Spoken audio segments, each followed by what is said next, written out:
là, c'est OK? Oui, bonjour. Oui, apparemment, c'est toi qui Donc nous bonjour à entends. tous.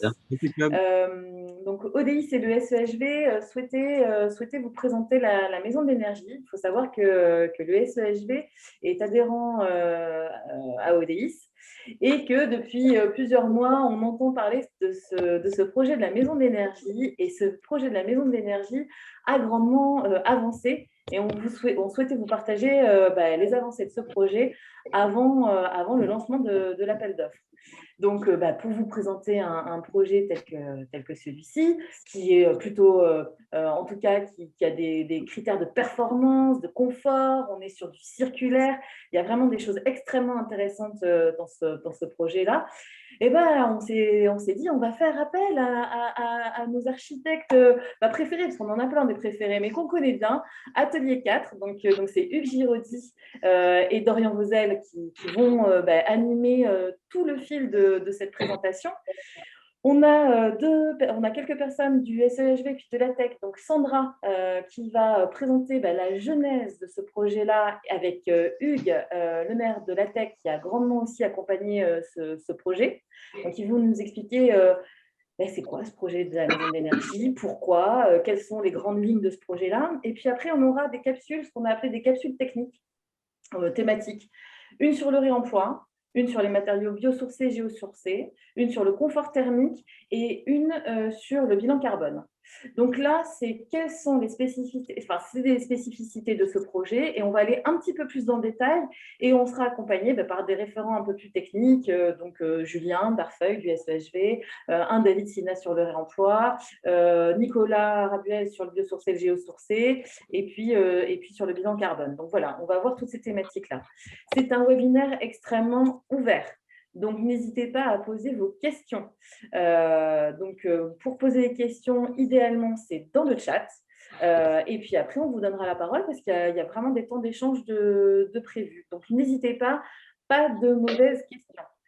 Ce que je peux vous dire aussi sous le contrôle du SEHV, c'est que, je vous l'ai dit, l'appel d'offres sera lancé très prochainement. On aura d'autres indications. Que ce webinaire est enregistré, donc voilà, que vous sachiez, il est enregistré, et que la vidéo, il y aura un petit montage de cette vidéo, et que la vidéo de ce webinaire sera ajoutée au DCE. Sandra, n'hésite pas à me corriger si je me trompe. Donc, écoutez, je crois qu'on s'est tout dit. Donc, Sandra, je te laisse la parole pour te présenter. Qui es-tu? Que fais-tu au SEHV? Et puis, nous expliquer un petit peu le SEHV, c'est quoi et pourquoi avez-vous ce projet? Merci beaucoup. Même si elle ne l'entend pas, j'aimerais quand même la remercier et plus largement remercier ODIS justement pour cette initiative de cet échange aujourd'hui. Et effectivement, excuser aussi en premier lieu le président du SEHV, Georges Dargentol, et notre directeur, qui sont tous les deux pris justement sur notre réunion qui en parallèle actuellement en même temps et qui n'ont pas pu participer. Donc, c'est moi qui ai chargé aujourd'hui de présenter justement du coup le SEHV et notre projet. Alors, moi, je suis Sandra Schmidt-Picard, je suis responsable du coup du service énergie. Mais voilà, on va le voir un peu plus qui on est et comment ça fonctionne. Alors, plus globalement, le syndicat Énergie Haute-Vienne, je ne sais pas si tout le monde d'entre vous le connaît, c'est une structure publique dédiée à l'énergie. En effet, le syndicat, c'est un syndicat qui regroupe finalement toutes les communes, communautés de communes, la communauté urbaine et le conseil départemental de la Haute-Vienne. Vraiment, toutes ces structures publiques territoriales qui se sont regroupées dans le cadre des syndicats. Et c'est une structure qui existe aujourd'hui depuis 65 ans, justement vraiment dédiée à œuvrer pour l'énergie sur le territoire au quotidien. La compétence historique, justement, en effet, il y en a qui connaissent plus le syndicat comme syndicat d'électrification qu'il était justement à l'origine. C'est vraiment cette compétence historique qui est l'électrification rurale et la distribution publique d'énergie électrique. Mais évidemment, ça fait maintenant bon nombre d'années que les compétences se sont fortement élargies. Vous les voyez sur la diapo, on ne va pas tout lister, tout citer. Aujourd'hui, ce qui nous intéresse particulièrement là, pour ce projet, c'est effectivement des compétences énergie et animation, qui ce sont en gros les deux cadres bleus que vous voyez.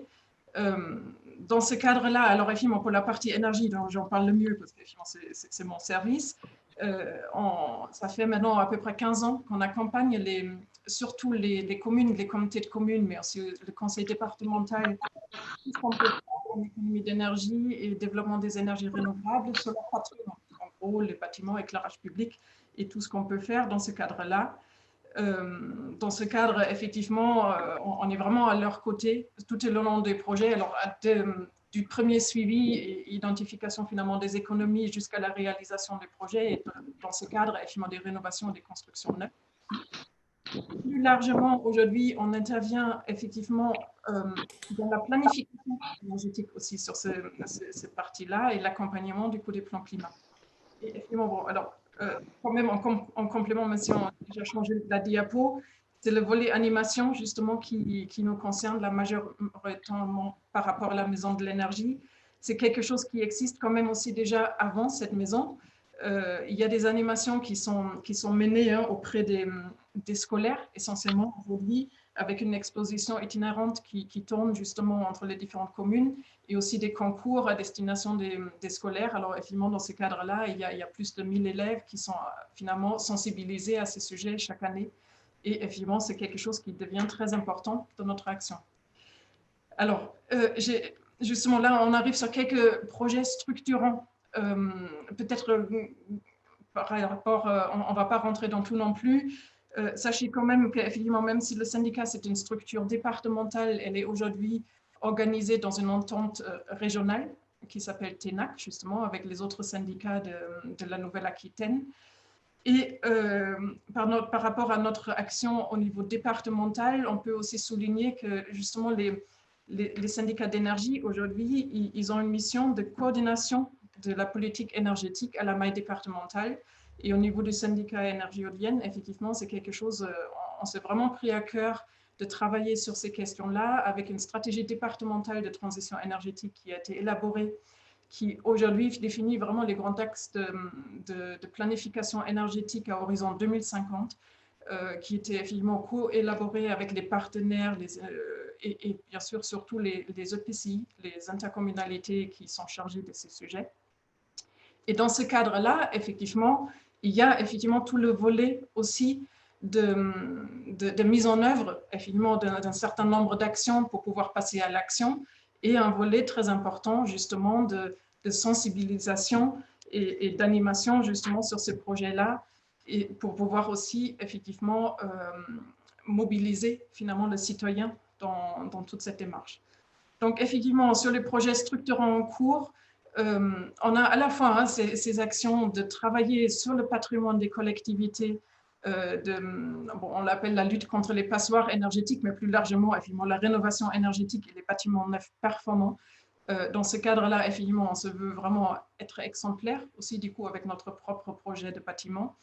Et la maison de l'énergie a vraiment vocation de pouvoir sensibiliser justement le public, particulièrement les scolaires, mais aussi tout public autre, aux enjeux justement de l'énergie et le climat, et plus généralement le développement durable, l'évolution des comportements justement de ce public-là.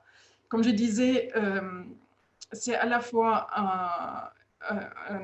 un lieu de sensibilisation, mais c'est aussi effectivement du coup un projet de bâtiment. Donc effectivement, le bâtiment lui-même, il contribue finalement au message qui va être véhiculé, d'où effectivement une démarche vraiment d'être exemplaire en termes d'éco-construction, mais aussi en démarche justement performance énergétique et carbone sur ce projet-là. L'idée, c'est effectivement que ce bâtiment, demain, il peut participer directement à la sensibilisation du public qui sera effectivement invité dans cette structure-là.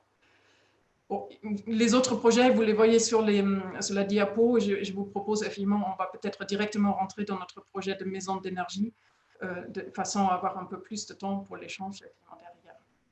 Donc, effectivement, sur ce projet, il n'y a pas que moi, hein, justement, peut-être quand même citer, Evel, on a déjà énuméré certaines personnes intervenantes. Quand même, il y a en plus Daouda Kondoul, qui est acheteur public justement au syndicat et qui est en charge de ce projet.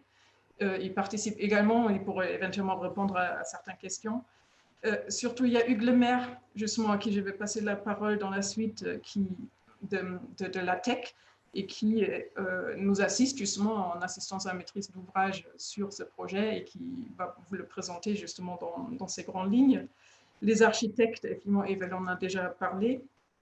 Et donc, évidemment, avant de rentrer dans cet échange pour lequel on se met vraiment à votre disposition, je souhaitais seulement vous rappeler qu'on est effectivement là en amont de l'appel d'offres. Alors, effectivement, on s'inscrit justement dans le respect du code de la commande publique et de l'égalité de traitement justement des candidats. Donc, effectivement, on se limiterait un peu dans ce cadre-là justement aux éléments qui ont déjà été communiqués publics aujourd'hui, c'est-à-dire justement le programme et l'APD de ce projet-là. Donc, Hugues Lemaire, à la limite. Merci Sandra pour ces précisions. Merci de nous ouvrir vos portes, les portes de votre projet. Ça me semble important pour le territoire, pour vous, pour les entreprises. Donc merci. Et on a bien compris l'exemplarité que vous souhaitiez voir dans ce projet. Donc, effectivement, Hugues Lemaire, j'ai coupé les micros. Donc, Hugues, n'hésite pas à rallumer ton micro. Oui, je pense que c'est fait. Bonjour à Voilà, tous. super. Donc, Voilà. explique-nous ce que tu fais, la tech. Moi, c'est intéressant qu'on en sache un peu plus sur la tech. Et puis après, on part sur le projet, si ça te convient. Oui, alors, donc, très rapidement, la tech. C'est une agence technique départementale. Donc, c'est une structure qui associe le conseil départemental et les collectivités territoriales de la Haute-Vienne. Qui a entre autres pour vocation, mais pas seulement, de les assister dans la réflexion préalable à leur projet sous forme d'études de faisabilité, également qui remplit des missions d'AMO. Alors, on travaille dans le domaine du bâtiment, mais pas que. On intervient également dans le domaine de la voirie. On intervient également dans le domaine du développement de la fibre numérique sur le département, dans le domaine de l'assainissement, dans le domaine de l'économie, dans le domaine de l'assistance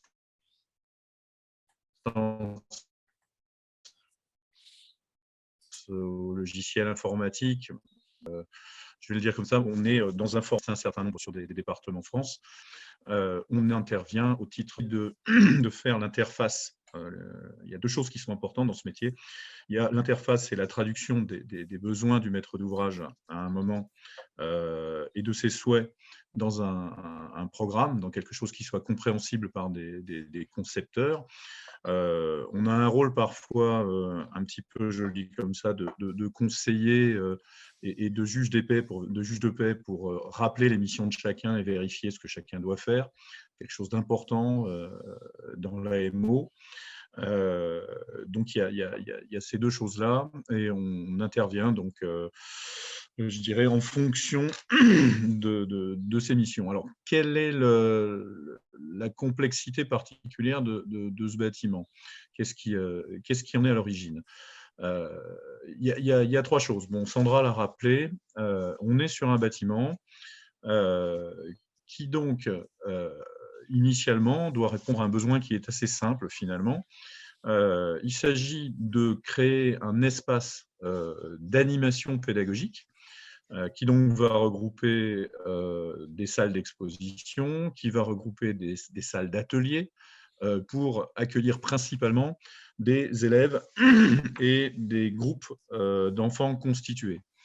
On ajoute à ce noyau dur du programme qui doit accueillir donc une exposition qui s'inspire de l'exposition Le Magasin des Possibles, qui est quelque chose qui avait été développé initialement donc, dans le Calvados par le syndicat Énergie Haute-Vienne du Calvados. Donc, c'est en 2013, hein, c'est quelque chose, je crois, d'assez ancien. Il s'agit de relooker, de remettre au goût du jour les contenus de cette exposition, de la retravailler dans sa forme. Et on ajoute à ça des besoins classiques de bureaux qui sont inhérents donc au service du syndicat. Alors en soi, C'est, je dirais, un des éléments de complexité de cette opération.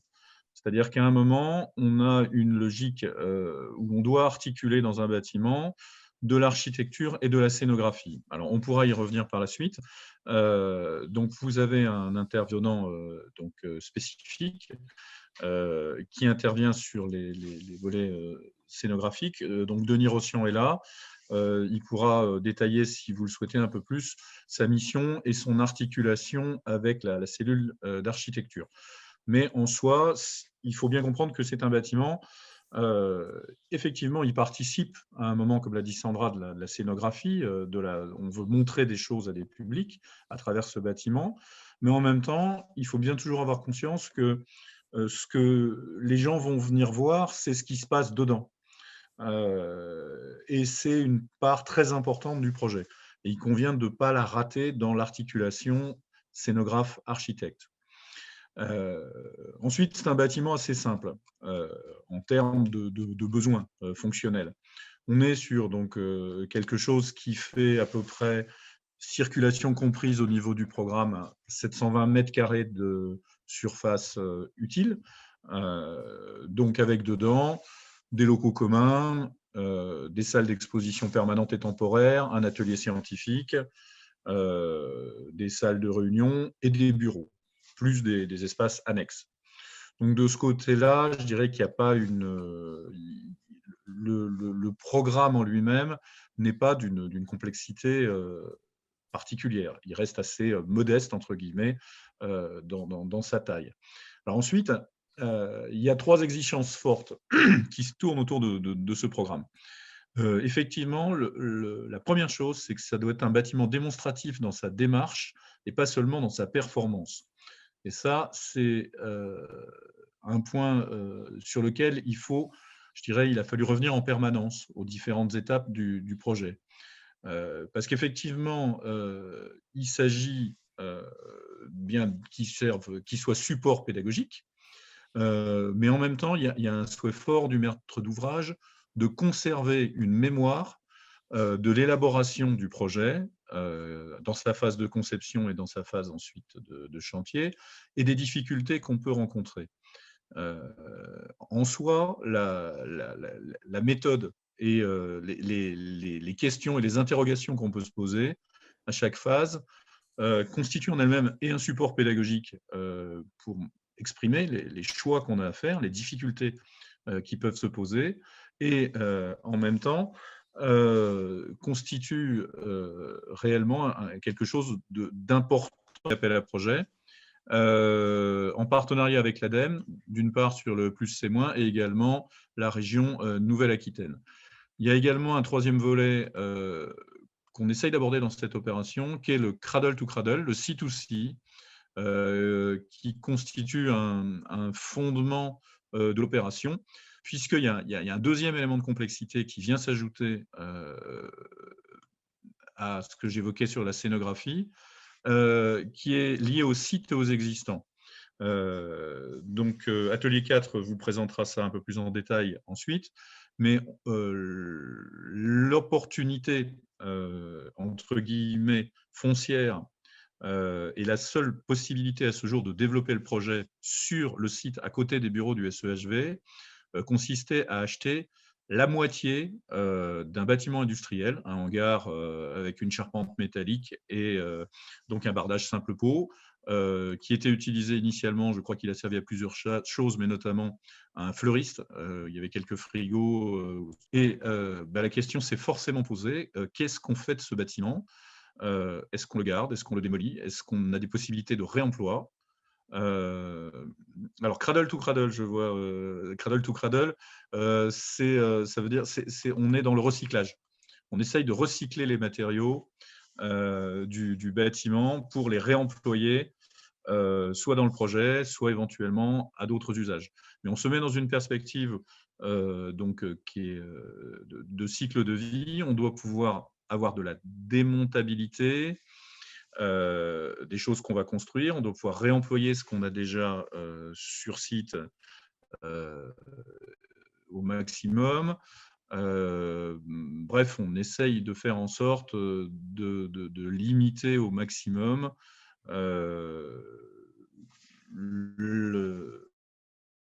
l'ensemble du coût carbone sur la phase du bâtiment. Voilà, je vais m'arrêter là. Je pense qu'on pourra également revenir sur toutes les données précises du programme. Il me paraissait important de bien resituer ces 3 objectifs qu'on essaye de tenir depuis le début. Alors, depuis combien de temps on est là-dessus? Quand même, je vous fais juste rapidement un rétro-planning. Les études de faisabilité et les études préalables techniques ont débuté au printemps 2018. Le programme, lui, a été élaboré de septembre à décembre. Il a été abouti en janvier 2019. La consultation de maîtrise d'œuvre s'est déroulée de février 2019 jusqu'en juin 2019. Et ensuite, donc les études de maîtrise d'œuvre ont démarré jusqu'à ce jour, avec ce qui est intéressant, on pourra en reparler, mais beaucoup d'allers-retours. C'est-à-dire qu'effectivement, à chaque fois que les documents ont été produits, ils ont été interrogés, réinterrogés. Il y a des pistes de travail qui ont été imaginées, puis qui ont été abandonnées. Et on est bien dans cette démarche, qui est une démarche, je dirais, un peu expérimentale et prospective, où on essaye des choses. Et il faut bien avoir conscience qu'effectivement, ça prend du temps. Alors, on n'est plus dans le planning de départ, mais on essaye d'avoir quelque chose qui soit qualitatif et pédagogique. Et je vais le dire, le prix, les délais, ça s'oublie dans la vie d'un projet. Juste une question sur le rétro-planning. L'appel d'offres, soit Sandra, soit toi, appel d'offres, vous le lancez quand? Alors, pour l'instant, on est calé, que je ne dise pas de bêtises, on est calé sur, il me semble, le mois de juin. Je vais le vérifier. On a imaginé, mais alors, quand je dis juin, c'est les résultats, hein, c'est-à-dire qu'il est imaginé de le lancer fin avril, à la base. Très bien. Hein. Merci C'était le beaucoup. lancement, la question, ce n'était pas le résultat. Oui. Moi, j'étais Oui, sur mais le je crois. résultat. Ouais, voilà. Bon, vous allez nous préciser tout ça, Atelier 4. Merci beaucoup, Hugues, pour cette présentation. Et maintenant, écoutez, je vous propose de donner la parole à Atelier 4, Hugues Giraudy et puis Dorian. Oui, vous N'hésitez pas m'entendez? à poser vos questions. Ah, Daouda nous a fait une réponse dans le chat. Daouda, n'hésite pas à prendre la parole quand tu le souhaites. Lancement fin avril. Merci, Daouda. Rapidement, Atelier 4, d'abord, on était très, très contents d'être sélectionnés pour cet appel d'offres parce que ça correspond à des thématiques qu'on explore un peu régulièrement sur la maîtrise de l'énergie sous toutes ses formes. Je vous fais passer un petit peu des éléments de projets qui ont été développés au sein d'Atelier 4 ou au sein de l'association Mamotte qui est aussi adossée à Atelier 4 sur l'utilisation de biosourcés, géosourcés, des principes de climatique et d'énergie. Et voilà quelques références qui ont été faites chez Atelier 4 aussi, avec des principes de réutilisation de bâtiments anciens aussi qui nous allaient bien. Des essais sur les formes, les matières et ce genre de choses. Donc voilà, on est, on va dire, un peu joueurs et on a cherché à améliorer de tout temps nos méthodes constructives et à aussi avoir une participation des publics relativement importante. Donc ça c'est important. On est une équipe d'une dizaine de personnes basée à Limoges et on a eu un certain nombre de prix régionaux d'architecture bois et on est certifié Propaille. On a Dorian qui est formateur en construction en terre crue. Voilà, on a des projets isolés en paille depuis 2008, c'est-à-dire que depuis avant la publication des règles professionnelles de la construction paille. Première ERP paille en études en 2012, livré en 2014. Et depuis, il y en a un certain nombre qui ont été refaits. Et donc, voilà, les derniers, ça c'est la maison familiale rurale de Bellac qui est livrée maintenant. Ça, ce sont des pavillons passifs qui sont à Aix-sur-Vienne, qui sont en cours de finition, et où aussi on est dans un contexte limousin. Je vous passe vite nos références. On est dans un contexte limousin et qui fait qu'en fait on sait construire à des prix. C'était une des choses qu'a dit Hugues Lemaire, des choses qui soient reproductibles et qui soient à des prix qui, si ce n'est pas les prix du marché, en tout cas le plus approchant possible. C'est-à-dire qu'on ne travaille pas sur des prototypes à 3 000 € le mètre carré. Et c'est important, et il en faut des prototypes à 3 000 € le mètre carré parce que ça nous permet de développer les filières, mais en revanche, ça n'est pas la réalité du marché et il faut qu'on arrive à fonctionner autrement. Très vite fait, le projet du SEHV, ça c'est un peu les dernières versions.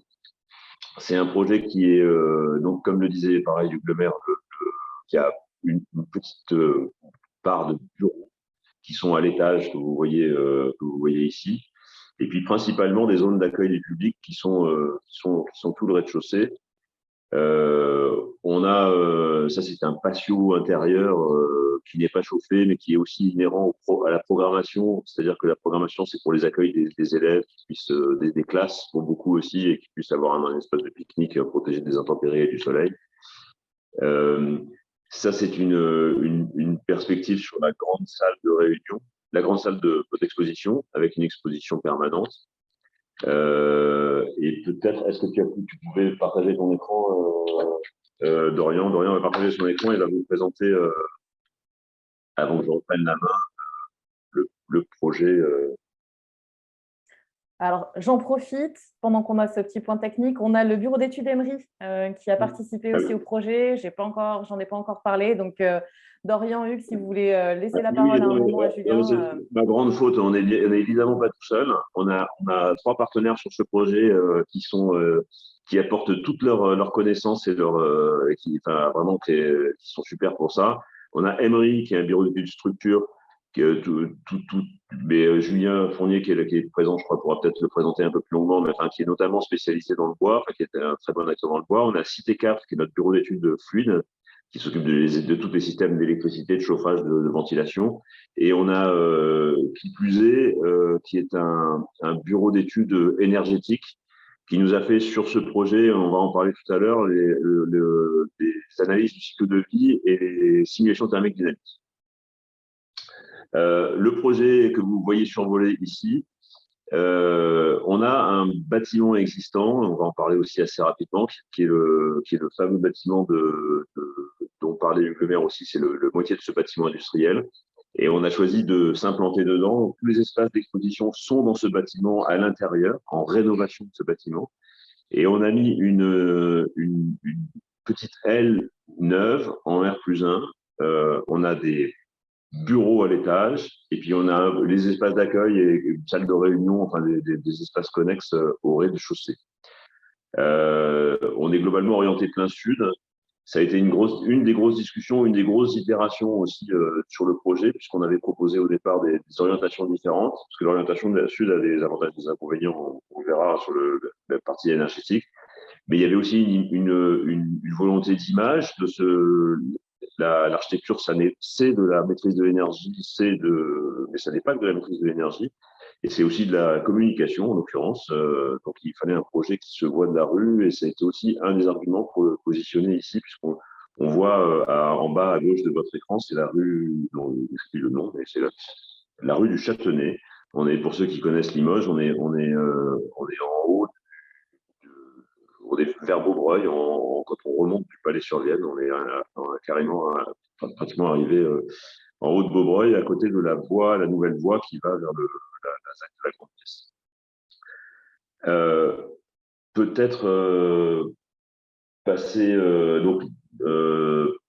peut-être directement sur les capsules thématiques, parce que ça va nous permettre de présenter le projet un petit peu mieux, si ça vous va. Première capsule, alors je vais juste présenter un petit peu ce qui était l'existant. Vous voyez ici, je ne sais pas si vous voyez mon curseur, ici, ce sont les bâtiments du SEHV qui sont existants, c'est des bureaux principalement. Et puis ici, on avait ce bâtiment industriel qui existait. Le programme, à l'origine, laissait ouvert la réutilisation ou pas de ce bâtiment. Il nous a semblé assez évident que la maîtrise de l'énergie, c'est d'abord ne pas la dépenser avant d'essayer d'en dépenser peu, et que d'un point de vue à la fois symbolique et pratique, investir ce bâtiment pour ne pas le démolir était quand même quelque chose de très intéressant, à la fois en termes d'image et de pédagogie. Donc on a décidé de garder toutes les structures métalliques et toute la boîte en fait, hein, et de faire des boîtes dans la boîte. On va venir faire de l'aménagement à l'intérieur de cette boîte, mais la fonction la première fonction d'un bâtiment qui est de se protéger des intempéries, elle existait déjà, c'est pas la peine de la refaire. On a voulu garder la dalle béton, mais ça n'a pas été possible pour tout un tas de considérations techniques qui sont à la fois dues à la qualité de cette dalle et puis à des passages de réseau et à des choses qui faisaient qu'en fait on pouvait n'en garder qu'un tout petit peu, mais on va la réemployer quand même.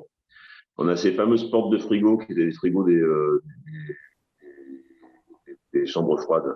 On va essayer de réemployer aussi en partenariat avec quelques associations de réemploi. Et puis, on a aussi un existant qui sont des extérieurs, qui sont des parkings, des réseaux, tout ça existe, des caniveaux techniques. Et donc, dans le projet, au maximum, on réutilise, on ne détruit pas et on réutilise ces éléments. Donc, préférer le remploi, la meilleure des économies, c'est de ne rien faire. Quelqu'un pourra nous chanter la fameuse chanson que le travail, c'est la santé, mais rien faire, c'est la conserver. C'est pareil pour l'énergie. Et donc, en fait, le premier acte architectural a été de décider de construire dans l'existant et de ne pas recommencer. Vous voyez ici un écorché du bâtiment. Alors, je ne sais pas si vous m'entendez encore. C'est bon, parce que j'ai des connexions Internet qui sont instables. Un écorché du bâtiment. On a une structure existante que vous voyez en rouge ici. Et dans cette structure existante, on va venir replacer, recloisonner avec des méthodes constructives qu'on vous dira, mais on va venir recloisonner tout ça pour pouvoir ne pas avoir à faire du neuf, en fait. Donc,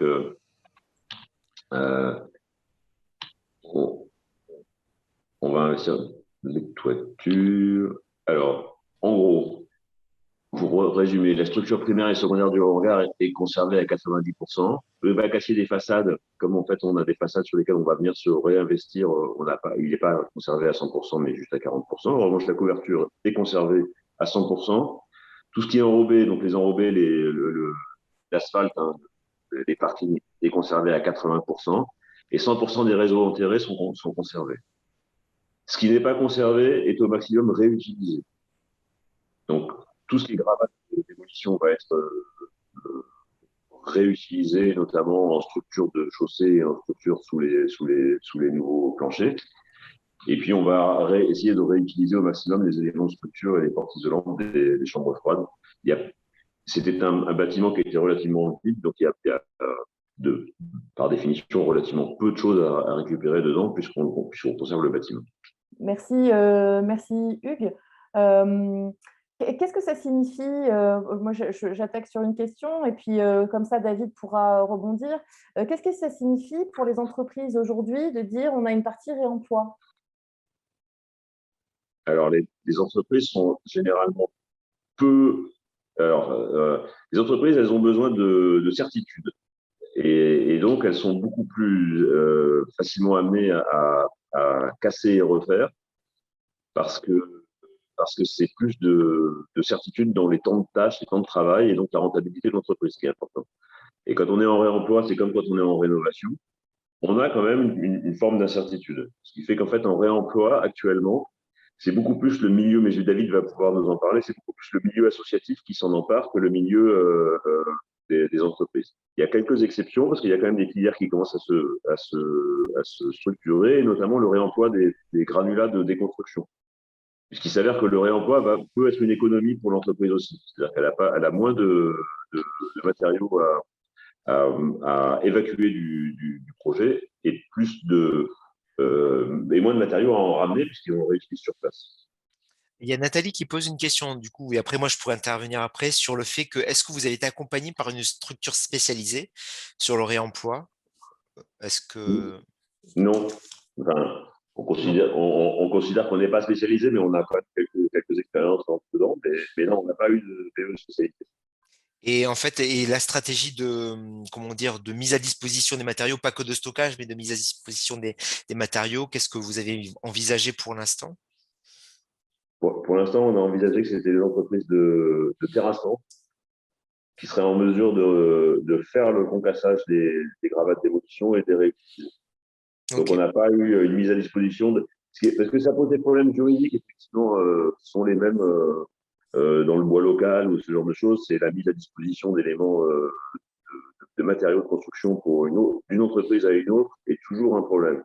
Parce que là, en l'occurrence, comme on a du réemploi qui est quand même relativement partiel, parce que c'est pas comme si on avait des parquets à réutiliser, des menuiseries, ce genre de choses, on peut faire ça à l'intérieur d'un même lot.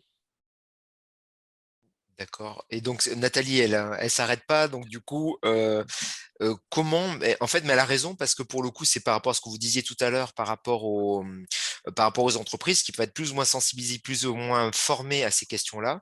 Est-ce qu'elles ont été sensibilisées en amont, avant le début du projet? Et c'est vrai que nous, c'est une des choses qu'on constate un petit peu, c'est que même parfois en sensibilisant, les gens prennent des chemins de traverse, mais pour le coup, quand on le fait pas, c'est un peu plus compliqué. Est-ce que vous avez envisagé ce genre de démarche? Alors, on les sensibilisera à l'appel d'offres, parce que Ouais. pour l'instant, les entreprises ne sont pas. Mais on a toujours. C'est la même problématique sur tout. On l'a eu sur les étanchéités à l'air, par exemple. Ça n'a pas été fait du jour au lendemain. Il y avait des bons élèves et des mauvais élèves dans cette entreprise. Hein. Il y avait des gens qui savaient très bien faire et qui se sont mis tout de suite et qui l'ont intégré, qui l'ont intégré eux-mêmes, puis d'autres qui faisaient comme d'habitude.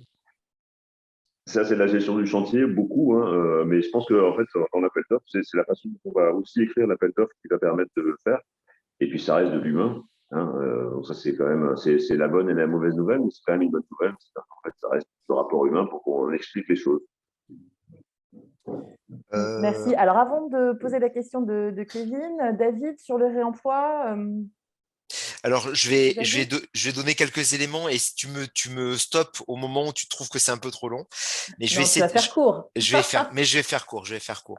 Là, avec ce projet-là, on a une opportunité très, très importante justement de participer à l'écriture de l'histoire territoriale sur le sujet de l'économie circulaire et du réemploi. Aujourd'hui, cette filière, elle est en cours de construction, mais elle est déjà pas mal lancée. C'est-à-dire qu'aujourd'hui, il y a de plus en plus, et vous en avez un exemple là aujourd'hui, vous avez de plus en plus de maîtres d'ouvrage qui souhaitent travailler sur ces questions d'économie circulaire et qui le font. Pas tout le monde, ça vous le voyez au quotidien, c'est pas tout le monde qui le fait, mais il y en a vraiment de plus en plus. Et ce qui fait aujourd'hui, quand je parle d'écrire l'histoire, c'est qu'aujourd'hui, il y a de plus en plus de stratégies patrimoniales de maîtres d'ouvrage avec justement, c'est en lien avec la question, avec de plus en plus de diagnostics ressources, diagnostics PMD, et c'est lié à deux choses en particulier, ou trois. Il y a des choses qui sont liées à la réglementation, donc notamment à la loi AGEC qui va demander pour certains types de bâtiments de plus en plus en fait de diagnostic PMD, justement produits matériaux déchets. Et également, je dirais, la filière REP qui se met en place aussi pour le bâtiment. Mais également, on a la dynamique liée à la RE 2020 qui s'intéresse beaucoup plus à l'impact des matériaux.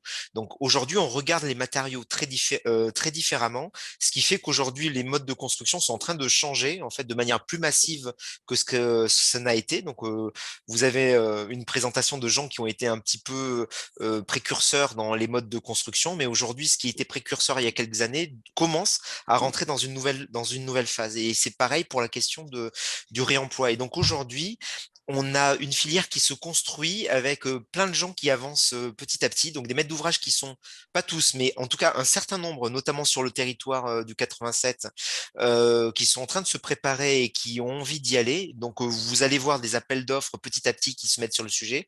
On a des architectes qui sont qui ont très très envie d'y aller aussi sur le sujet. On connaît avec Eve notamment et Nico pas mal d'acteurs également qui commencent à vouloir en termes d'entreprise s'intéresser au sujet. On a Aléa qui travaille sur le sujet, sur la déconstruction, la mise à disposition Donc, j'ai envie de dire, tout n'est pas parfait, mais ça se met en place. Et c'est par des projets comme ça, par le réel, par les projets, que ces filières se mettent en place. Le seul truc, c'est qu'il faut garder une dynamique, comme pour les filières du type paille, terre, etc. Il ne faut pas faire un projet puis s'arrêter là, parce que là, derrière, on a tout perdu.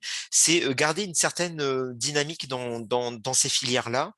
Et donc, aujourd'hui, n'hésitez pas à faire appel à nous et à tout un tas d'acteurs justement qui s'occupent de ces sujets-là d'économie circulaire pour vous accompagner. Mais je pense que je dis pas qu'on peut être rassuré, mais en tout cas, on a beaucoup plus de gens sensibilisés et un peu plus formés. Alors nous-mêmes, chez Dois, on fait des formations. Il y a de plus en plus de gens sur le territoire. On travaille sur une cartographie notamment sur ça, qui ont des éléments de réponse par rapport à ça. Et je vais pas aller beaucoup plus loin parce que sinon, ça me fera aller beaucoup trop loin. Mais en tout cas, ça avance assez vite et c'est un sujet qui suit la même pente que la paille, qui est un sujet qui est quand même bien lancé maintenant. Et le réemploi, on est sur la même pente et très ascendante. Et on voit beaucoup de maîtres d'ouvrage se lancer dessus. Ça ne veut pas dire que tous se mettent dessus. Et le truc qu'il y a, c'est qu'on risque d'avoir peut-être trop peu de gens formés, je dirais, pour répondre à ça. Donc là, Alors, pour compléter les propos de David, et on arrêtera sur le réemploi, aujourd'hui, si vous avez des questionnements sur le réemploi, on a quand même un de nos adhérents qui est basé notamment à Limoges, qui travaille beaucoup en région parisienne aujourd'hui, et parce que les projets ont émergé tout d'abord en région parisienne, c'est Ecodiage. Et je pense que voilà, David va peut-être mettre les coordonnées de Laurent Cazenave. L'idée, si vous avez des questionnements sur cette thématique-là, n'hésitez pas à l'appeler, au moins pour du conseil. Ils font des diags PMD, ils sont formateurs, ils sont aussi au niveau national dans les grandes discussions sur la question du réemploi. Ça fait partie des structures un peu en avance sur cette thématique-là. Donc, n'hésitez pas. Un appel, ça n'engage à rien. N'hésitez pas à le contacter. Une question de Nathalie. Nathalie, tu as posé tellement de questions. Est-ce que tu veux allumer ton micro et ta caméra pour qu'on puisse te voir et que tu puisses poser ta question? Et puis après, Kevin, préparez-vous à poser votre question si vous le souhaitez. Alors, Nathalie Sanson, Résonance Paille. Moi, je suis coprésidente en fait de la filière régionale en Nouvelle-Aquitaine de la construction paille basée à Bordeaux. C'est parce que on a eu l'occasion avec un autre bureau d'études sur Bordeaux qui s'appelle Airuse, et on a eu l'occasion d'être sollicité par Bordeaux Métropole pour travailler sur des emplacements d'habitat des gens du voyage. Et il y avait cette question-là justement du réemploi. Et nous, ce qui nous posait question justement par rapport à ça, c'est quid du contrôle des entreprises quand elles ne respectent pas justement cette gestion du réemploi sur le chantier. Et entre le moment où le chantier démarre et au moment où il y a cette déconstruction, c'est aussi le stockage de tous ces déchets, entre guillemets, qui vont être réutilisés. Et l'emplacement, il faut le réfléchir en amont. Est-ce que vous avez réfléchi à tout ça? Alors sur le stockage, on a un site qui n'est pas très contraint par rapport à ça, donc on n'a pas trop de problème. Sur le contrôle des entreprises, c'est notre métier, c'est notre croix à nous architectes. Et on est la croix des entreprises. C'est une question c'est difficile de rétablir la confiance sur les chantiers. Donc c'est difficile de rétablir la confiance sur les chantiers. Alors il y a des procédures, on a des descriptifs, des CCTP, comment dirais-je, des pénalités financières, tout ça, mais ça, ce sont des outils qui sont qu'on est obligé d'utiliser quand on ne peut pas faire autrement. La question, comme tout, pour toute qualité de chantier, c'est du rapport humain. C'est est-ce qu'on arrive à faire adhérer les gens à ce qu'on fait, ce qui est difficile par rapport à une réalité économique compliquée pour les entreprises. Alors c'est en train de changer parce que là, on a de nouveau un peu plus de boulot depuis un an, et donc les entreprises se détendent un petit peu et répondent pas peut-être un petit peu moins pied au plancher sur les appels d'offres, mais c'est de l'humain. Enfin, c'est principalement de l'humain d'arriver à faire des choses. Après, il y a des méthodes. Hein, encore une fois, on n'est pas, on a des contrôles qualité, etc. Mais ça, si ça marche pas. Ce qui marche, c'est qu'on fasse adhérer les gens sur un projet. Merci Hugues pour cette réponse. Question de Kevin, et puis après on passera au géosourcé, biosourcé. Kevin se posait la question, quelle est la part et la nature des diagnostics réalisés en amont? Il n'y a pas eu spécialement de diagnostic. On a fait un diagnostic sur toute la structure avec le BET Emery. Ce qui nous a conduit justement à ne pas réutiliser la dalle telle que, mais de pouvoir réutiliser toute la structure métallique avec des renforts. Enfin, les structures métalliques étaient un peu juste en termes de trucs, mais on n'a pas, il n'y a pas eu de diagnostic plus que ça. Enfin, le diagnostic, c'est nous qui l'avons fait, quoi. C'est notre savoir-faire, hein, entre guillemets. Merci beaucoup. Mais je vous propose qu'on passe à la capsule suivante. Et on aura Hugues, petit Étienne. On ne peut pas parler de bois sans parler de Fibois et de Hugues, et on le sait bien sur le territoire. Donc, il y a beaucoup de Hugues quand même, je trouve, aujourd'hui. Ouais, il y en a au moins un peu. Ouais. Et puis Nicolas Rabuel, qu'on ne peut pas non plus éviter avec Nathalie sur le sujet de la paille. Donc ils sont tous les deux parmi nous. Et puis je pense que Dorian sur la terre, c'est un sujet que tu maîtrises très bien. Donc, peut-être dire un mot sur la terre. Donc allez, c'est parti. Donc biosourcé. Alors quand on parle je ne vais pas vous faire la retape sur les avantages du biosourcé. Le biosourcé a des avantages évidemment en termes de bilan carbone, puisqu'on parle de ressources renouvelables. Il a beaucoup d'avantages techniques, que ce soit sur le bois et les filières de construction, la préfabrication, la qualité qu'on peut obtenir grâce à ça, c'est important. Et puis des avantages techniques aussi beaucoup sur les isolants, puisque c'est pas le sujet d'ici, mais quand même, ils ont des capacités de déphasage, de travail avec des très bonnes qualités d'isolation, quels que soient les taux d'humidité quand ils sont dans leur plage d'utilisation, qui font qu'ils ont des isolants qui sont généralement, d'un point de vue strictement technique, plus performants que les isolants traditionnels, polystyrène, laine de verre, etc., qui ont d'autres qualités, mais qui n'ont pas celle-là. Le biosourcé, ça prête beaucoup à la préfabrication. La préfabrication permet de la qualité, permet, on va dire à prix égal, de considérablement augmenter la qualité sur un chantier, ce qui est important aussi. Et je vais vous donner quelques exemples qui sont pas forcément de l'agence, mais on a des caissons paille, on a des caissons remplissage paille, on a ce genre de choses. Ça, c'est des caissons avec l'isolant paille.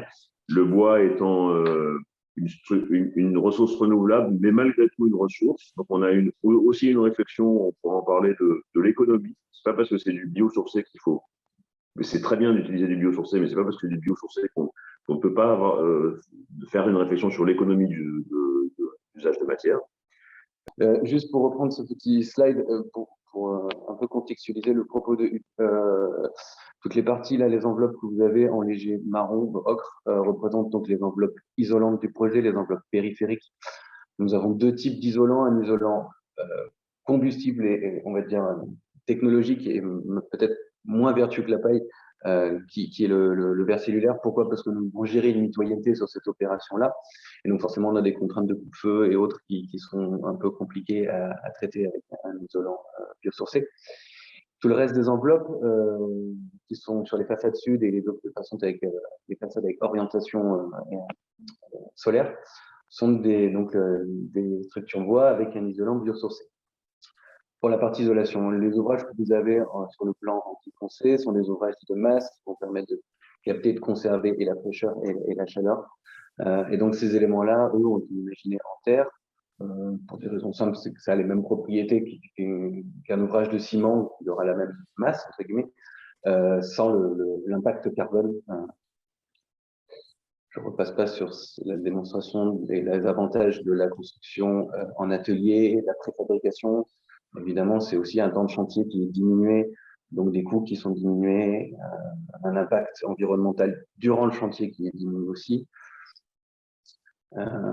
Et ce qui a été imaginé sur cette opération-là, c'est justement de pouvoir mutualiser et les avantages de la paille comme isolant et comme support d'enduit et l'apport de masse par les enduits, enduits lourds à l'argile et éventuellement stabilisés à la chaux, qui a été la même stratégie qu'avait développé l'architecte qui avait développé ce projet de Izuba. Donc de la paille avec une projection à l'extérieur d'un enduit dit lourd. Parce qu'on a même des façades extérieures qui sont protégées ou des de militaires en extérieur. Et donc ensuite, pour l'apport de masse intérieure, je vous dis, donc vous l'avez dit, on a conservé, enfin pas conservé, mais on refait une dalle béton à partir de la dalle béton existante. Et pour ce qui est du reste, l'apport de masse, il n'y a nullement besoin d'utiliser du ciment parce que la structure se porte d'elle-même, qu'on n'en a pas l'usage en fait d'avoir un liant aussi puissant que le ciment. Et donc on utilise un liant plus naturel et plus vertueux qui est l'argile. Donc, dans des ouvrages comme ce type-là, qui sont des ouvrages en pisé, des murs de terre compactée qui font plus de 1200 km3, c'est de la terre et des cailloux, hein, en plus. On va sûrement aussi proposer des ouvrages en briques de terre compressées, puisqu'on est sur un territoire ici en Limousin qui est un territoire de tuiliers et briquetiers, que c'est un système constructif qu'on connaît, sauf qu'on a l'habitude de cuire cette terre-là. Or, pour faire ce qu'on veut faire, c'est-à-dire apporter de la masse dans un bâtiment, on n'a pas besoin de la cuire en contraire. Donc, c'est un système constructif qui sera aussi proposé pour la maison de l'énergie de l'ESSEG. Merci beaucoup. Merci pour cette présentation. Il y a une super question de Nathalie, là, pour le coup. Oui, Super d'actualité, en plus. Oui, mais je vais donner la parole à Hugues. Et cette fois, Hugues, petit Étienne, sur cette question de Nathalie. Hugues, quand on a présenté quand je lui ai demandé d'intervenir pour ce webinaire, il m'a dit, voilà, je viens parce que c'est le bois, je viens parce que c'est le SEHV, qu'en plus c'est Atelier 4, mais je vais avoir la question fatidique que Nathalie vient de poser. Donc, je vous la lis pour ceux qui n'ont pas accès au chat. Comment va se passer avec la pénurie du bois qui s'annonce pour la construction du chantier? Comment ça va se passer en gros? Et pour les entreprises qui y répondront. Et je sais que Hugues m'avait déjà alerté sur les coûts et sur cette question-là. Donc, Hugues, c'est à toi avec la bonne question. Ouais, pour commencer, ça fait plaisir, merci. Bon, je reviendrai sur peut-être quelques autres petits éléments en complément, mais effectivement, c'est d'actualité. Donc, merci pour l'invitation, en tout cas, Eve, et puis le SEHV, l'ensemble des acteurs. C'est un beau projet en perspective, ça fait vraiment plaisir. Donc, pour répondre à la question de Nathalie, donc il n'y a pas de pénurie de bois au sens propre, puisqu'il y a du bois en forêt, en tout cas. Il y a de la tension sur les approvisionnements. Ça aura échappé à personne.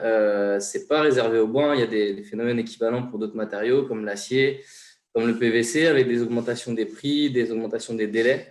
Donc, les infos que l'on a aujourd'hui, c'est que c'est un phénomène qui est conjoncturel, qui est en grande partie lié à la crise Covid, qui est international. Parce qu'en gros, ce qui s'est passé, donc pour contextualiser un peu quand même ce sujet-là, c'est que vous n'êtes pas sans savoir qu'en France, dans la construction, on n'utilise pas que des bois locaux, malheureusement.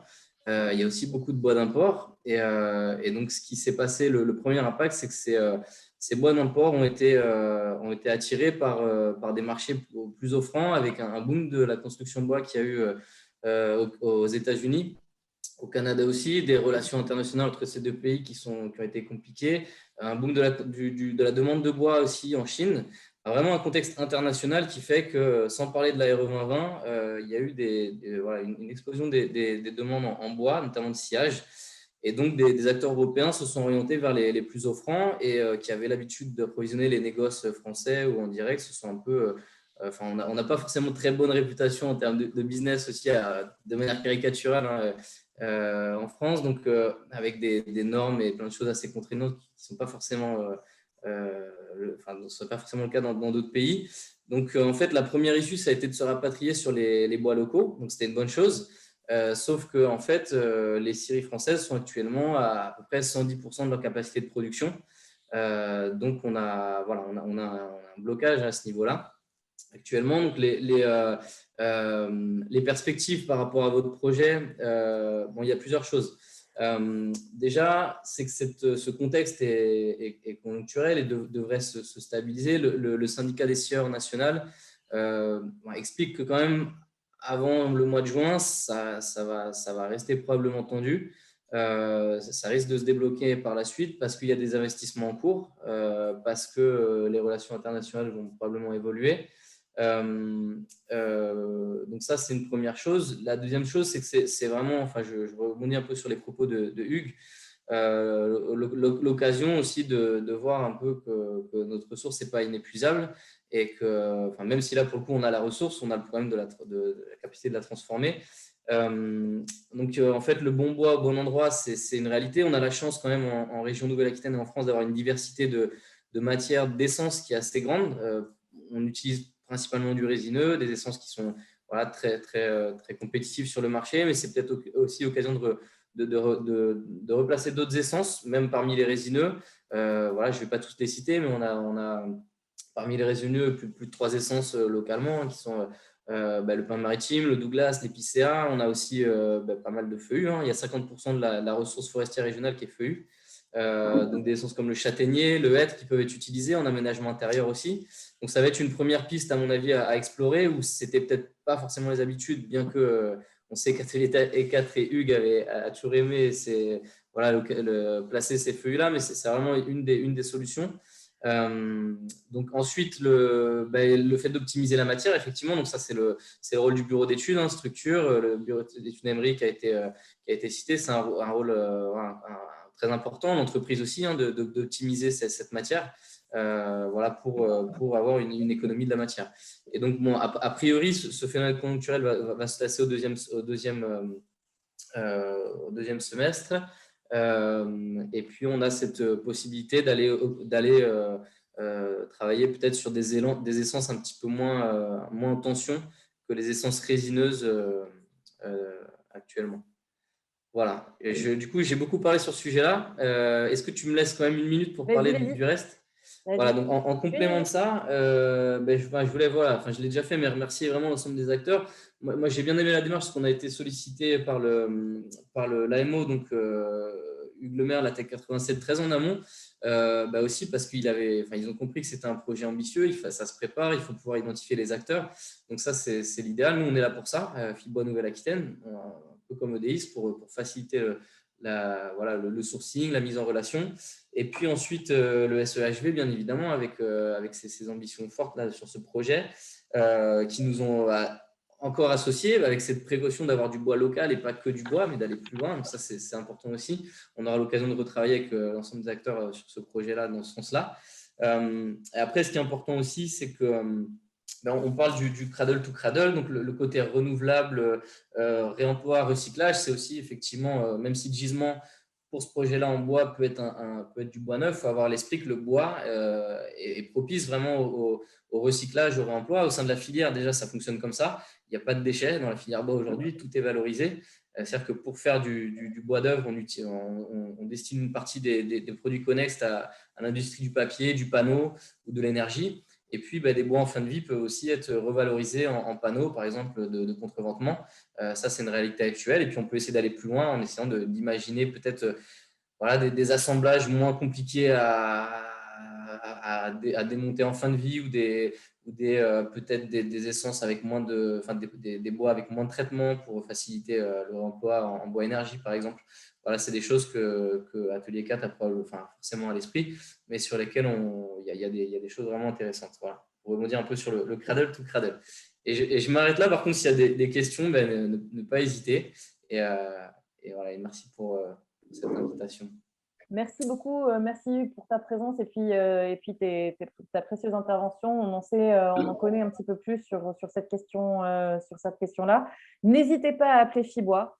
Quand vous avez des questions qui sont liées au bois, vous aurez vos réponses, ça c'est certain. Donc, et juste pour… vas-y.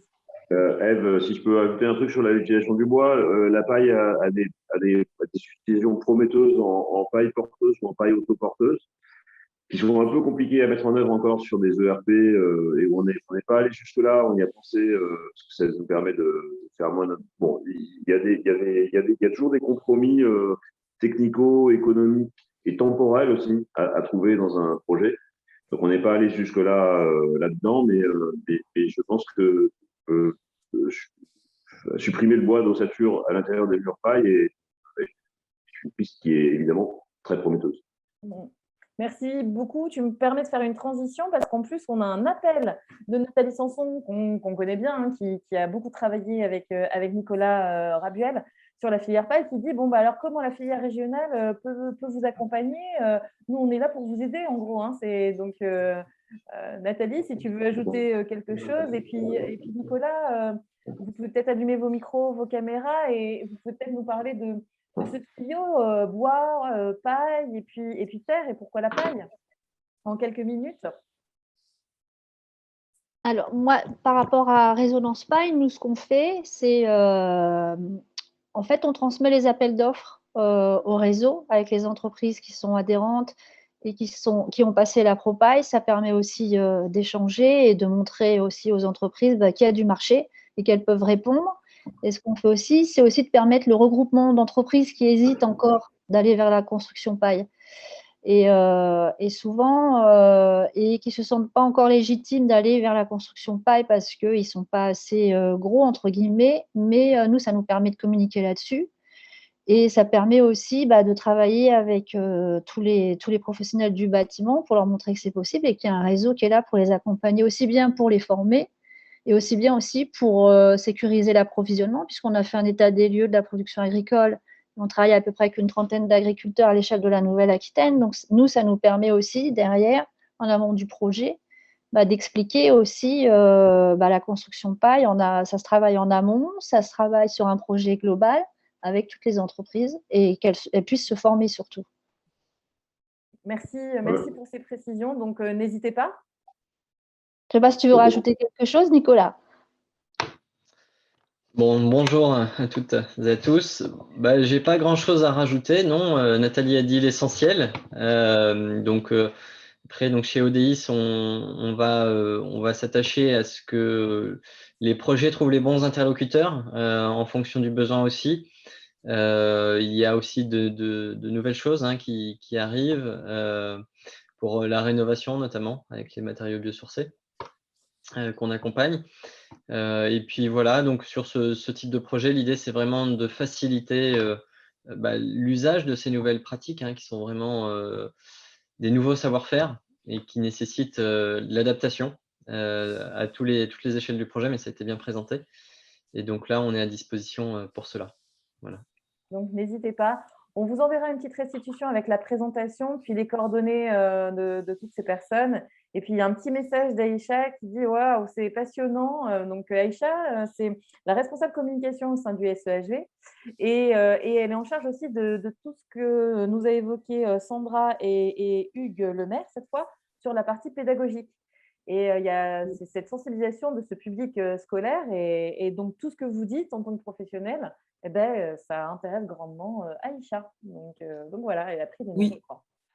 Je voudrais juste compléter en disant merci pour vos interventions. Sachez que pendant le temps du chantier, nous avons prévu, alors je suis chargée de communication et je fais partie des 2 animatrices du syndicat, donc on travaille avec un public scolaire depuis quelques années qui nous connaît bien et on a sélectionné, on est en recrutement d'enseignants qui sont très intéressés autour de l'éco-construction et on a prévu de faire visiter le chantier à des élèves pendant le chantier pour valoriser justement certains points, alors qui seront à déterminer avec l'architecte, bien sûr, pour des raisons logistiques.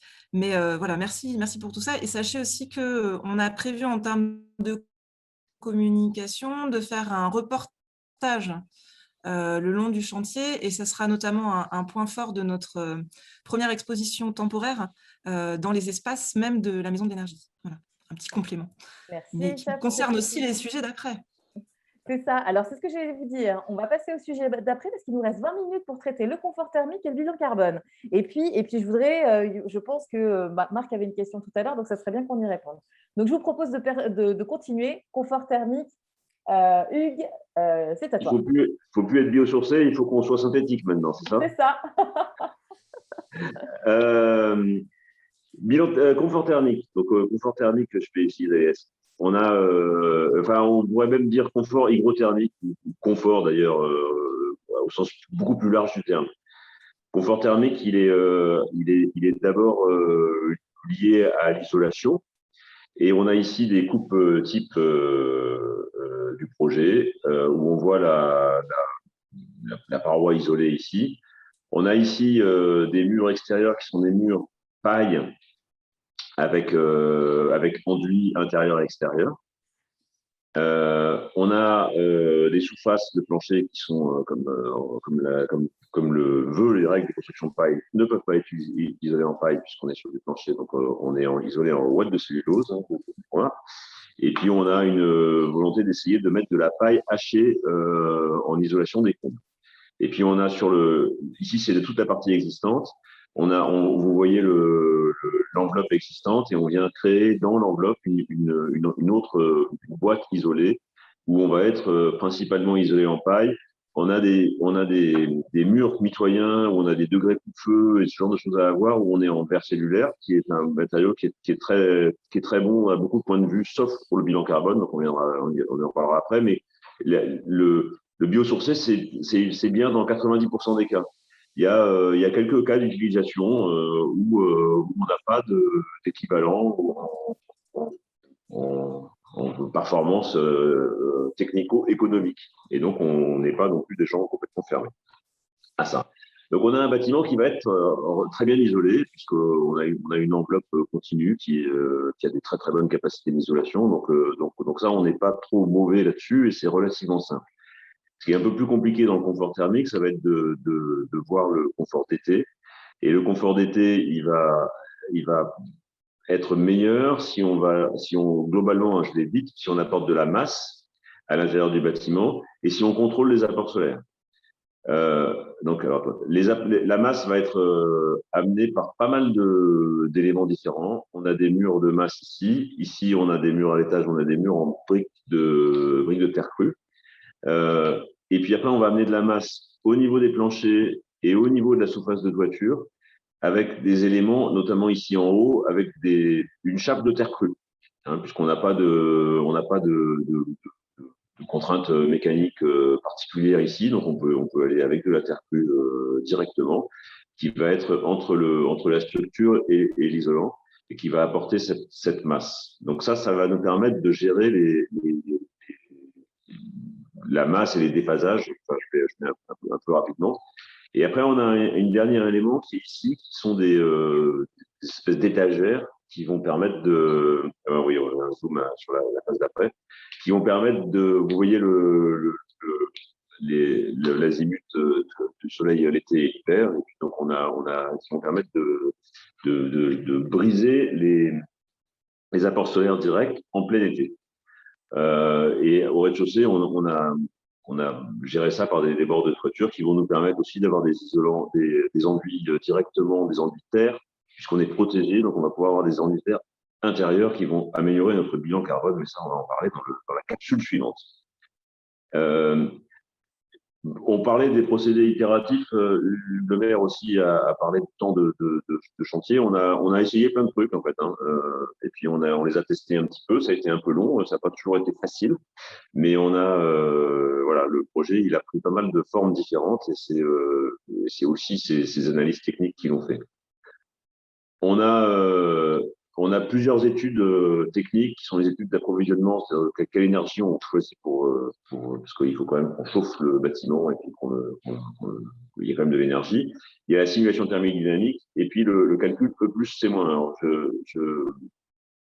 je vais assez rapidement, mais vous voyez qu'on a tout un tas d'options.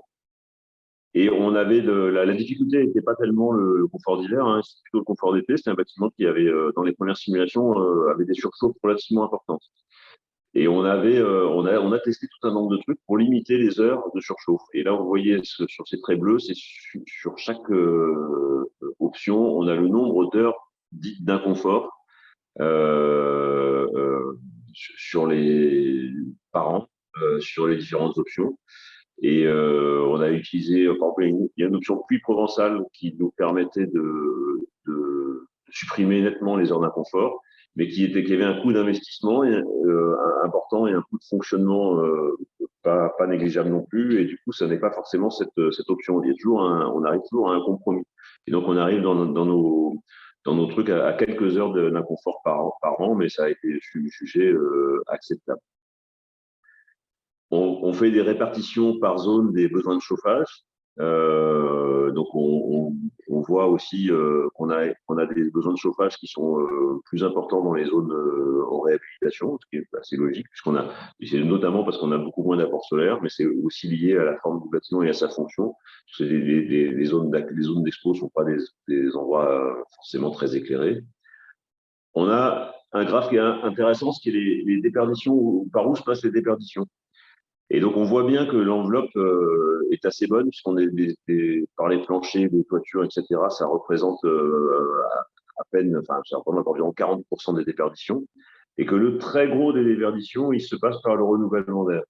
Alors, pourquoi? Parce qu'en fait, comme on a un bâtiment très performant, on a choisi de ne pas avoir de ventilation double flux. Parce que ça nous permet de mieux gérer le bâtiment, c'est un bâtiment qui est plus simple à utiliser. C'est un bâtiment aussi qui, pour un certain nombre d'endroits, est un document qui a occupation très variable dans le temps et ça nous a paru plus efficace. Comme on était très, très, très performant, on peut se permettre aussi de ne pas utiliser des choses. Alors, le flux est pas mal pour lisser le confort. Oui, mais après, on a des systèmes de surventilation et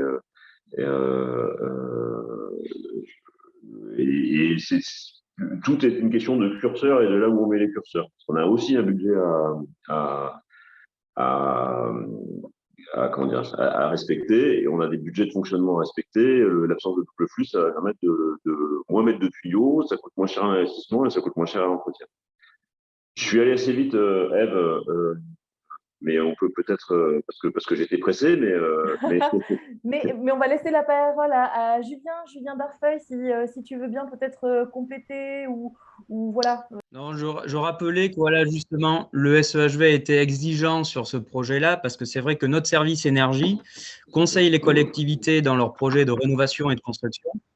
Et donc, du coup, c'est vrai qu'on se devait d'être exemplaire sur ce projet-là pour éviter que les communes, pour qu'on conseille au mieux les communes.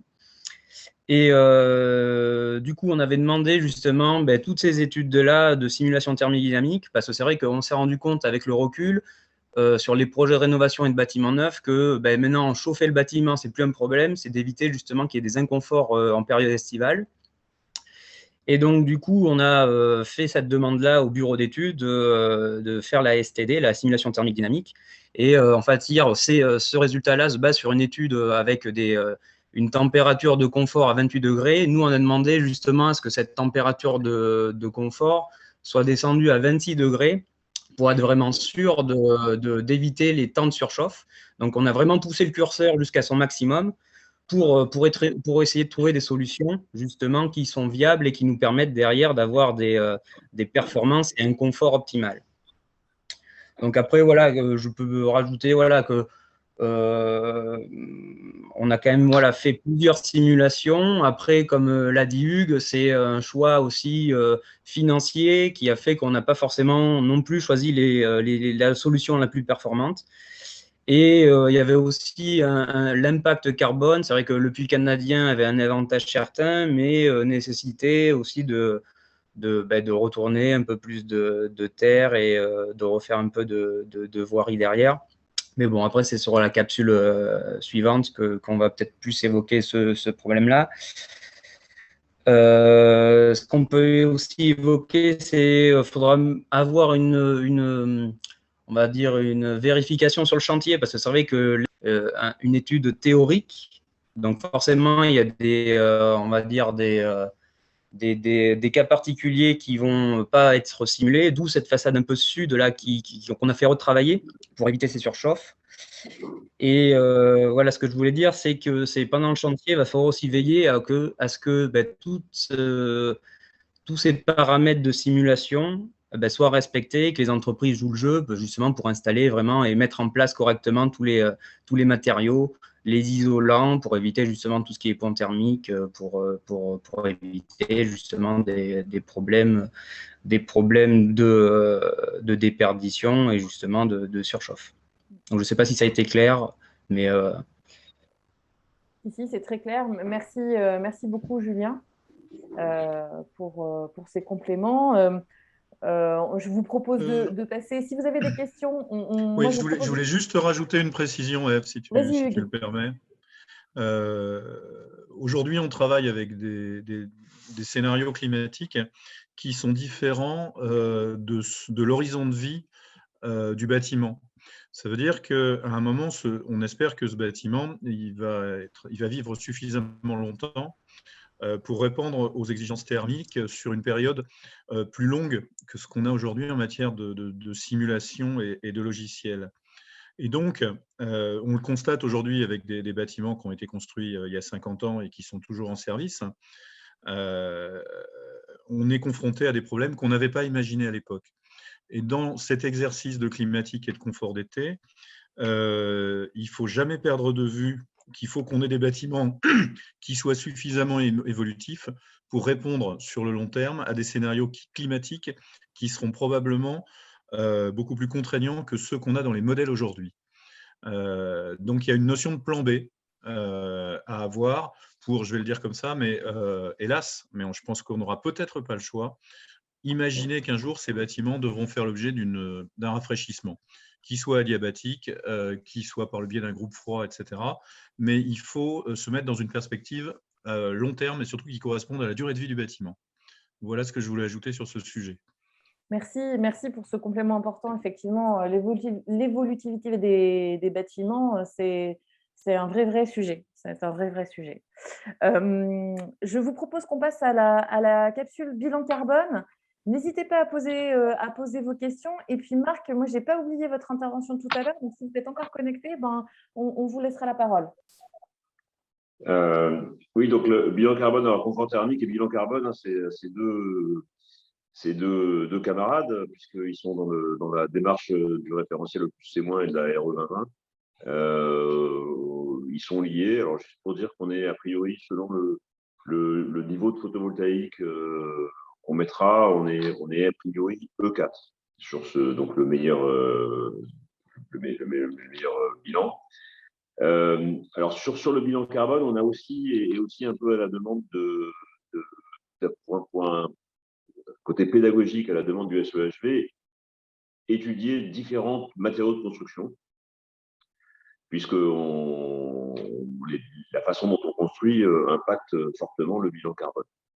Et donc, on voit ici un graphe avec une comparaison de différents types de construction, et on voit très bien que le mur en paille qui est à gauche a un bilan carbone qui est en grosso modo neutre, alors qui est même voire légèrement négatif, qui stocke un peu plus de carbone qu'il n'en a besoin pour être mis en œuvre, alors qu'on a des éléments comme les murs en béton cellulaire qui, eux, au contraire, sont très très mauvais d'un point de vue bilan carbone, même si ce sont des techniques qui ont d'autres qualités.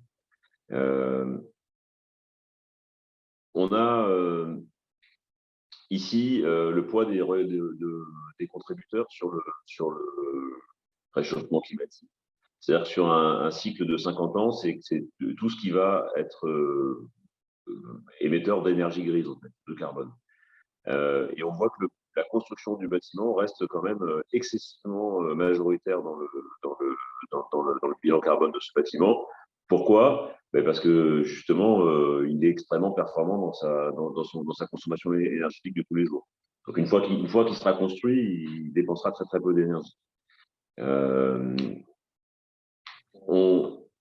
Et les consommations d'énergie, voilà, on a un certain nombre de choses là où on consomme de l'énergie. Toutes ces études, elles vont nous convaincre un peu du bien fondé de ce qu'on a pu faire, ce qu'on vous a exprimé tout au long de la présentation, c'est-à-dire d'utiliser des matériaux bio et géosourcés parce qu'on va diminuer très fortement le bilan carbone. Donc, en fait, ce bâtiment est classé C2, qui est le meilleur dans le référentiel, et on a une marge relativement importante par rapport au niveau C1. C'est-à-dire qu'on n'est pas C2 ras des pâquerettes, on est C2 largement, et ce, même en ayant utilisé du béton cellulaire et ce genre de choses, et même en recassant la béton pour la refaire. Parce qu'on a mis en œuvre des solutions qui sont extrêmement vertueuses d'un point de vue environnemental. Et on est toujours sur des démarches globales. Ces solutions vertueuses, elles ne sont pas vertueuses que sur un point de vue bilan carbone. On a vu qu'elles sont vertueuses aussi sur les façons dont on peut les préfabriquer. Et elles sont très vertueuses aussi dans le confort qu'elles vont apporter aux usagers. Donc, on est toujours sur un croisement on n'est jamais que sur une démarche qui est strictement technique et strictement énergétique. Et c'est pas parce qu'on fait une démarche énergétique qu'on va oublier des démarches qui sont beaucoup plus fondamentales, qui sont des démarches de confort. Parce qu'au final, ce qui est important, c'est pas la performance, c'est le confort. On a l'impact. Alors, je vous passe un peu les détails, mais c'est une analyse qui est quand même, pour le coup, relativement nouvelle. On a fait nos premières HCV il n'y a pas si longtemps que ça, alors que nos premières simulations thermiques dynamiques, elles ont quand même pas mal d'années maintenant. Et c'est aussi l'occasion de présenter des surprises. Il y a des choses qui sont contre-intuitives. Et puis, c'est surtout quelque chose qui n'est encore pas tout à fait au point, puisqu'en fait, avec les FDES, tout ça, on sait que les calculs sont légèrement faussés et les matériaux ne sont pas tous valorisés de la même manière. C'est très bien que le béton est beaucoup mieux valorisé que la paille, même si Nicolas pourra nous dire que je pense que la FDES de la paille doit être en cours de réalisation. Et le bois également n'est pas forcément extrêmement bien valorisé d'un point de vue du bilan carbone, mais ça, c'est une autre histoire. Donc, en fait, en résumé, on a une consommation de chauffage qui est de 28 kWh par mètre carré par an. Et donc, ce qui est très performant, mais qui n'est pas au niveau d'un bâtiment passif. C'est principalement dû au fait qu'on soit aussi en rénovation et qu'on minimise beaucoup les apports solaires sur la plupart des surfaces. Donc, forcément, ça impacte un petit peu. On a 0 kWh de consommation de climatisation, évidemment. Et puis, on atteint donc, comme je vous disais, le niveau E4C2, qui est le meilleur niveau dans le référentiel le plus C-. Et je pense que c'était le moins qu'on pouvait faire pour une maison de l'énergie. Voilà, je suis arrivé au bout de la capsule, mais on peut évidemment en parler par question-réponse. Merci beaucoup. Alors, pour la FDES, Nathalie nous a répondu, mais effectivement, il y a un travail en cours sur la FDES paille. Et les premiers résultats, j'avais mai, mais c'est ce que nous indique Nathalie, c'est début mai.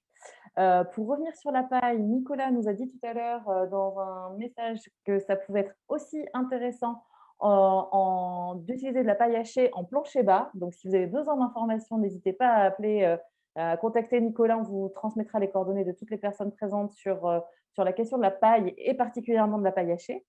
Et on a une question de Marc Gallia, IGO. Peut-être, Marc, allumez votre micro, votre caméra pour votre question. Si vous êtes toujours là. Oui, bonjour, je suis toujours là. Vous m'entendez, vous me voyez, c'est parfait. Oui, je m'intéressais juste, effectivement, j'entendais parler du puits canadien, du fait que ça obligeait à remuer un petit peu de terre au droit du site et que ça avait été exclu, mais j'entendais quand même qu'il y avait quand même malgré tout forcément un petit peu de besoin en chauffage, eau chaude sanitaire, qu'à plus long terme, on se posait quand même un peu de questions sur le rafraîchissement. Et je me demandais si la géothermie avait été intégrée dans les études, puisque effectivement, c'est un moyen de récupérer de l'énergie locale. Alors certes, on a des forages à faire, mais après, effectivement, en termes de confort, on travaille en basse température, donc voilà, c'est quand même une belle énergie. Merci Marc pour votre question. On n'est pas, pour répondre, on l'a écarté par rapport à l'investissement est très important, et quand même plus important que sur des systèmes pas géothermiques. Et du coup, compte tenu des niveaux quand même relativement faibles de consommation, on a on a un retour sur investissement qui n'est pas, qui nous a pas paru intéressant sur ce projet. Voilà. C'est Merci noté. beaucoup. Merci. Je voulais juste attirer l'attention sur un problème que j'ai eu récemment en matière de géothermie verticale, qui résulte donc des obligations générées par le code minier au moment de la déconstruction et du comblage de forage. On a été confronté à ce problème là, sur un bâtiment public, où donc on a un système qui n'était plus efficient et qu'on a souhaité donc terminer. On s'est retrouvé dans l'obligation d'une opération de comblement des forages avec reconstitution des horizons géologiques extrêmement onéreuse, qui vient réellement à un moment obérer le bilan financier de l'opération. Et c'est quelque chose qu'on n'avait pas vu venir il y a encore quelques années au moment de la réalisation de ce système. Peut-être également en complément sur la solution PAC géothermique, effectivement, c'est pas seulement économiquement qu'elle était plus chère, mais même au niveau des résultats en énergie et carbone, effectivement, au niveau de consommation et émissions carbone, on était justement plus important que pour la solution bois-énergie. Donc voilà, alors ce sont les différents critères qui rentrent là-dedans. Effectivement, ce qui reste intéressant avec la solution géothermique, c'est la possibilité de rafraîchissement. Mais effectivement, à ce stade-là, sur les autres critères, elle a été écartée. On voit effectivement sur le schéma qui est projeté là, ce que tu nous évoques, Sandra. Donc, OK. Marc ou Hugues, tu veux compléter peut-être? Non, on avait. Alors, c'est sûr que les choix d'énergie sont moins. Plus un bâtiment est performant, moins le choix de l'énergie est crucial, on va dire, puisqu'on en dépense de moins en moins. On ne va pas rentrer sur le débat du bois-énergie, ce n'est pas le sujet, mais il y a des avis tranchés dans l'Assemblée. Bon, une pompe à chaleur reste. Elle va avoir un meilleur rendement en géothermie, évidemment, mais je pense que ça peut être intéressant, ça dépend des endroits aussi. Hein, ça peut être intéressant sur des rafraîchissements aussi, si on a des cours d'eau ou des étangs à proximité, il peut y avoir des choses qui peuvent être très intéressantes. Ce sont des technologies qui sont évidemment très intéressantes, mais dont le retour sur investissement est peu présent, quoi. C'est effectivement fonction des besoins, fonction du système global, et c'est pour ça que ma question était là. Elle était, est-ce que ça avait été intégré dans la réflexion? Parce que ça nécessite systématiquement sur chaque projet une réflexion. On se pose la question des besoins, on se pose la question des perspectives, du contexte, et au regard de tout ça, on arrive à choisir la solution la plus pertinente. Donc, au regard de ce projet, effectivement, s'il y a une très faible consommation, la rentabilité est forcément d'autant plus longue. Voilà, sur le principe, il y a un coût d'investissement, un coût d'accès à la géothermie qui est réel, qui est un peu plus important que pour d'autres énergies. La comparaison est facile avec le gaz, mais par contre, le retour sur investissement, il existe. C'est juste que c'est lié aux besoins et à la consommation réelle. Après, concernant le rebouchage du forage, effectivement, c'est un coût à prendre. Il y a toujours un coût de déconstruction. Voilà, pour un forage, ça va dépendre de la taille du forage. Si c'est un forage qui fait 10 mètres ou si c'est un forage qui fait 100 mètres, on n'est pas du tout sur les mêmes coûts. Merci pour cette précision. Pardon. Sur le climat, en fait. Hein, si on est sur un climat où il fait très froid l'hiver, forcément, on perd moins de rendement au moment où on a plus besoin de chauffage. Donc, la géothermie peut devenir plus intéressante. Merci beaucoup pour ces précisions. Vous l'avez compris, je crois qu'on a un spécialiste de la géothermie en la présence de Marc. Donc, n'hésitez pas, pareil, vos coordonnées seront adressées à tout le monde. N'hésitez pas à contacter ce Marc-là parce qu'on va passer à un autre Marc. Marc, Paul d'Inergis, tu avais une question tout à l'heure sur les lots. Donc, comme tu l'as vu, on n'avait pas passé lot par lot parce que ce n'était vraiment pas l'objectif de cette rencontre. Mais peut-être as-tu une question précise et j'imagine que cette question concernerait l'énergie aussi. Oui, alors merci de prendre la question. Et juste pour revenir sur le chauffage, sur le graphique qui était partagé juste avant, le chauffage gaz serait le moins émetteur par an et le moins cher sur la durée de vie de la maison? Non, il serait le plus émetteur et le moins cher. le plus émetteur. Non, enfin, en tout cas, il sera le plus émetteur. C'était le graphique en rouge, la ligne rouge, les sections. D'accord, ok.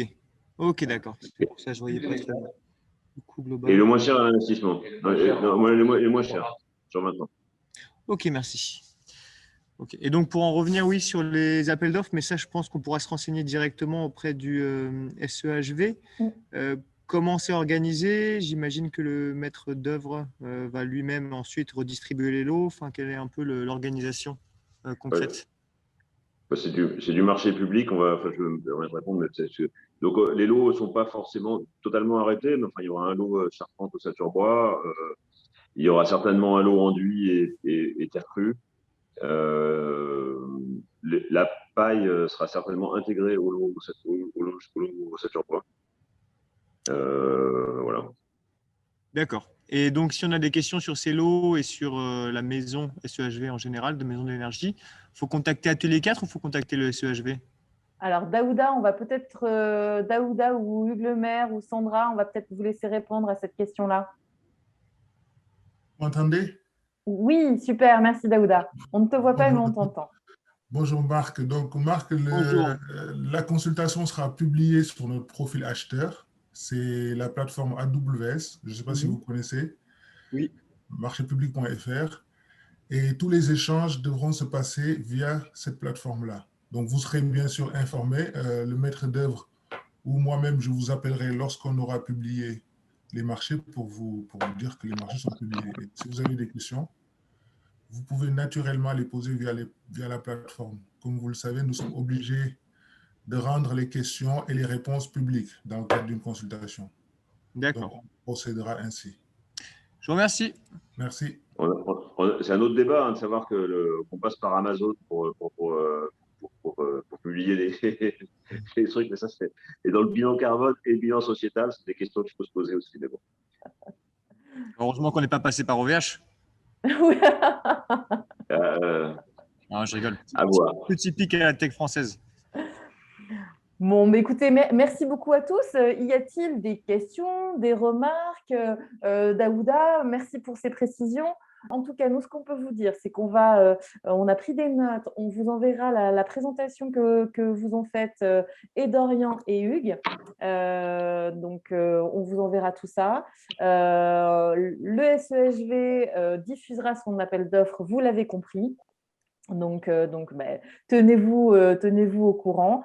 On essaiera aussi, si le SEHV est d'accord, de vous envoyer le lien de consultation de l'appel d'offres, mais là, c'est sous réserve de l'accord du maître d'ouvrage. Et puis, s'il n'y a pas d'autres questions, je vais vous proposer qu'on se quitte. Si quelqu'un a une question, ne la tapez pas dans le chat, allez-y, ouvrez votre micro, allumez votre caméra et posez-la, ou un apport éventuel d'information, n'hésitez pas. Bon, c'était très clair alors. Question, mais du coup, je pense, peut-être je ne suis pas le seul. Du coup, la construction commencera quand pour une ouverture au public? J'ai dû rater l'information, mais par curiosité. Oui, c'est une bonne question. Chantier d'un an, démarrage automne. Oui, un démarrage officiel. Daouda? Il faut qu'on démarre en septembre. Démarrage septembre. Et puis, livraison? Septembre. Plus tard. Septembre 2022. On y croit. On y croit. Et Echelle a un petit peu dit tout à l'heure, voilà, moi, je n'exclus pas de me rapprocher du SEHV, voir si une visite de chantier peut être éventuellement possible quand le chantier aura démarré. Peut-être que c'est quelque chose qui vous intéressera aussi. Si vous avez des attentes particulières, n'hésitez pas. Et si vous avez des projets à valoriser, si vous avez des techniques à valoriser, n'hésitez pas. ODIS, Fibois, on est toujours preneurs pour valoriser des chantiers. Donc voilà, ou des projets exemplaires. Mais écoutez, moi, je vous propose… Oui, Hugues, le dernier mot? Je disais super, je te remercie. Merci, Ève, d'organiser tout ça. Merci à tous et à tous. Écoutez, on vous enverra le lien vers la vidéo. Merci beaucoup, Ève. Justement, je l'avais déjà dit un peu au début, mais c'était juste le moment où tu n'entendais pas. Alors, merci encore justement pour l'organisation de cet échange et merci aussi pour l'accompagnement et pour tous les intervenants. Merci beaucoup. Merci pour votre confiance. Merci à tous les intervenants qui ont joué le jeu. Et merci Daouda. Merci. Mais je vous souhaite une très très belle fin de journée et puis à très bientôt.